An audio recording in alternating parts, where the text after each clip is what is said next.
Ek lig my oë op na die berge. Waar kom my hulp vandaan?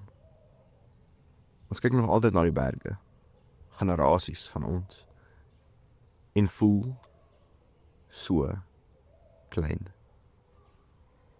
Staar weggeraap in majesteit. 'n Stem roep my na die berge. 'n Stem wat fluister. Klim. Die in die vallei sê nee.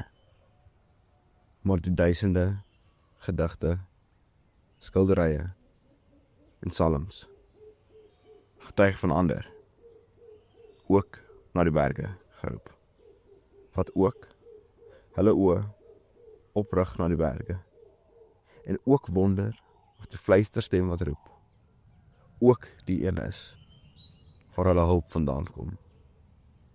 Dan wonder hulle seker ook, of die kasteel in die vallei beter is, as die tent op die berg. Dan dink hulle dalk ook.